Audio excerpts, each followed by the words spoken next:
अविनाशी और संताप रहित आत्मा को देखने वाले मुनि को कहाँ विद्या और कहाँ विश्व यानी अविद्या, कहाँ देह और कहाँ अहमता ममता है।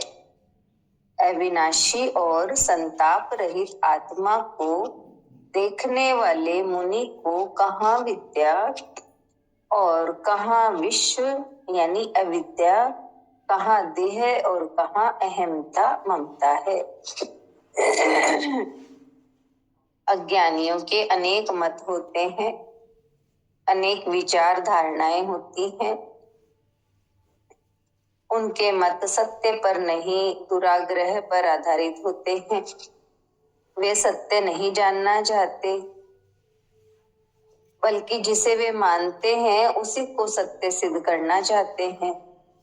इसी से फैलती है सांप्रदायिकता, विरोध, वैमनस्य, हिंसा, घृणा आदि।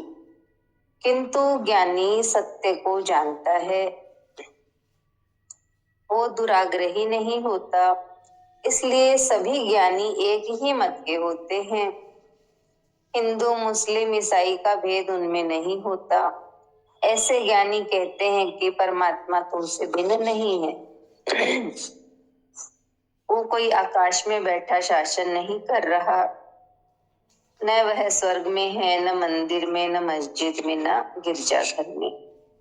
वह बाहर भी नहीं जो ढूंढने से मिल जाए। वह कोई पदार्थ भी नहीं है कि आंखों से दिखाई दे। ऐसे समस्त धारणाएं बचकानी है, मूर्खतापूर्ण है।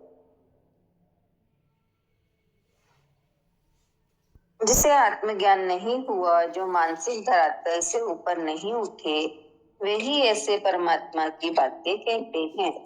किंतु जिसे आत्मानुभूति हुई है, वे कहते हैं कि ये परमात्मा ऊर्जा का सागर है। समस्त सृष्टि इसी ऊर्जा की अभिव्यक्ति मात्र है। सब इसी ऊर्जा का खेल है। शरीरस्थ आत्मा वही ऊर्जा है जिसे परमात्मा कहा जाता है। इससे भिन्न कोई परमात्मा नहीं है। जिस ज्ञानी ने इस अविनाशी संताप रहित आत्मा को जान लिया, उसने सब कुछ जान लिया, सब कुछ पा लिया। उसके लिए फिर विद्या, अविद्या, ज्ञान, संसार, देह, अहमता, ममता आदि के लिए कोई स्थान नहीं है। ये सब अज्ञान जनित है, जो अज्ञानी को ही प्रभावित करते हैं। ज्ञानी केवल आत्मा को जानने वाला होता है, जिससे अज्ञान जनित ये सारी भ्रांति मिट जाती है। इतना ही है लेसन, जिसमें हमें बताया है कि जो अज्ञानी है उनके अनेक मत, अनेक विचार धारणाएं होती हैं। उनके मत में सत्य नहीं, दुराग्रह होता है। वे सत्य को जानना नहीं चाहते, बस जिसे वो मानते हैं उसे ही सत्य सिद्ध करने पर लगे रहते हैं। और इसी से घृणा, ईर्ष्या, विरोध ये सब फैलते हैं। और ज्ञानी जो है वो सत्य को जानता है। इसलिए सभी ज्ञानियों का एक ही मत होता है, चाहे वो कोई भी धर्म के हों। ज्ञानी यही कहते हैं कि परमात्मा तुमसे भिन्न नहीं है। वो कोई आकाश में बैठा या स्वर्ग में, मंदिर, मस्जिद, ऐसा नहीं है कि वही है। वह बाहर भी नहीं जो ढूंढने से मिल जाए, कोई पदार्थ भी नहीं जो आंखों से दिखे। ये सारी धारणाएं मूर्खतापूर्ण है। और जिन्हें आत्मज्ञान नहीं हुआ वो ही ऐसी बातें कहते। लेकिन जिसे आत्मज्ञान हो जाता है वो यही कहता है कि परमात्मा एक ऊर्जा है। मनुष्य के भीतर में, शरीर में भी जो ऊर्जा है वो भी परमात्मा ही है, परमात्मा का ही एक रूप है, परमात्मा ही है। तो इस तरह ज्ञानी ने इस अविनाशी संताप रहित आत्मा को जान लिया, तो कहा उसने सब कुछ जान लिया, सब कुछ पा लिया। फिर उसके लिए न संसार है, न विद्या, न अविद्या, कुछ भी नहीं। हरिओम। मैं विद्या बताएंगी।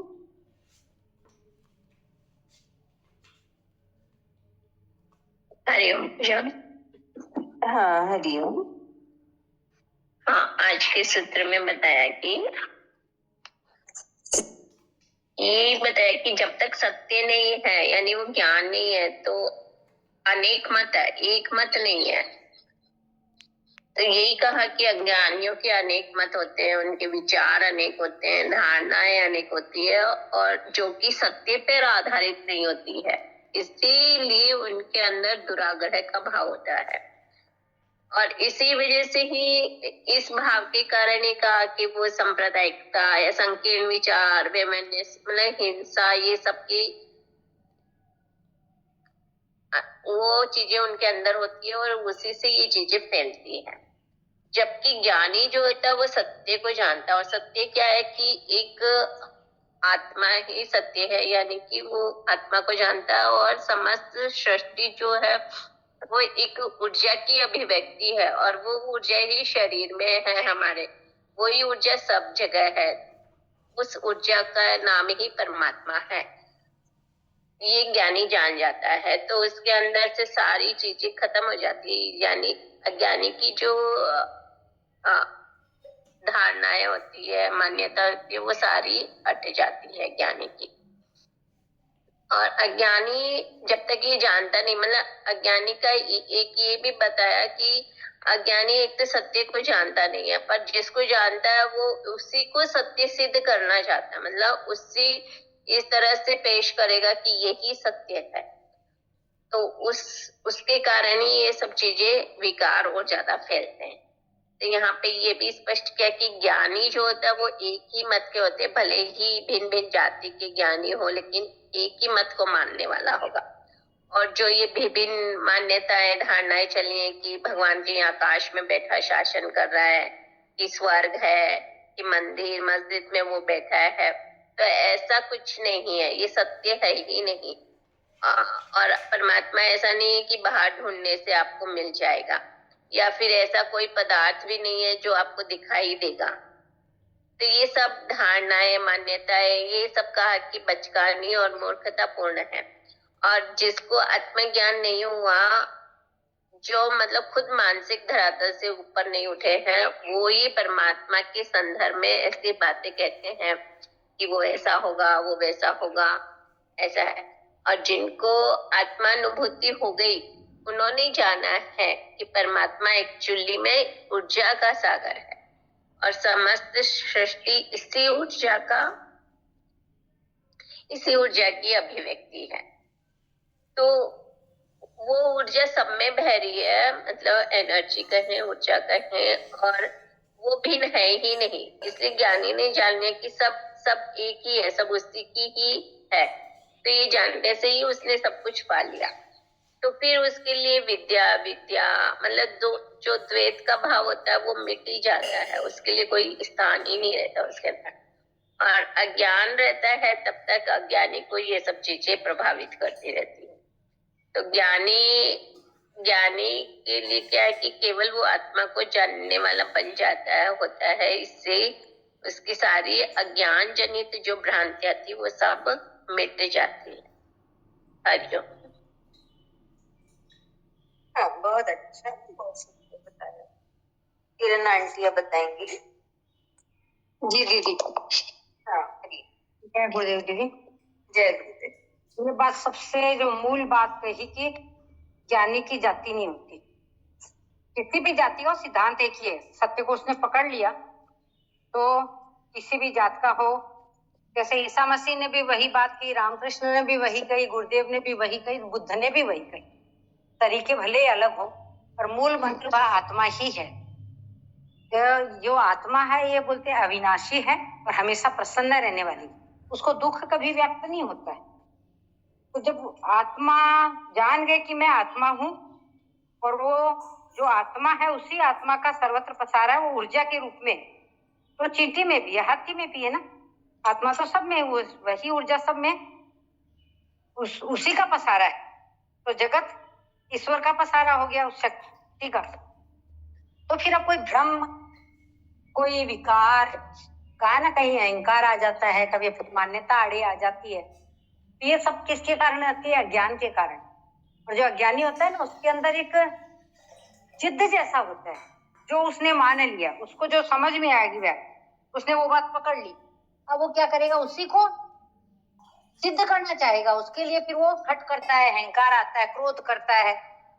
तो ये सब उसके गलत कार्य हैं, इससे उसको ज्ञान प्राप्त नहीं होगा, उल्टा वो भ्रम में फंस जाएगा।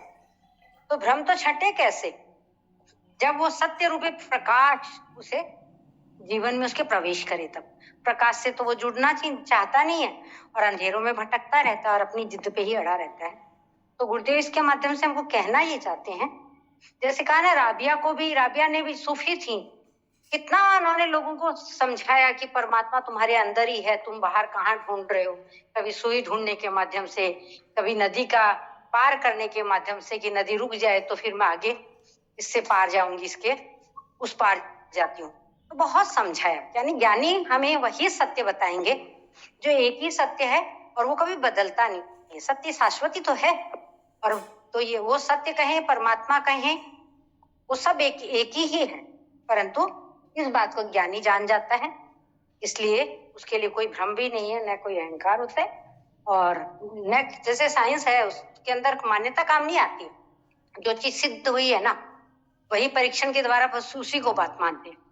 तो बस ये हमारा जो आत्मवाद कहें, ये भी एक साइंस का बहुत बड़ा कहें कि एक परीक्षण ही तो है कि आत्मा क्या है। बुद्ध ने भी तो आत्मा पे ही काम किया।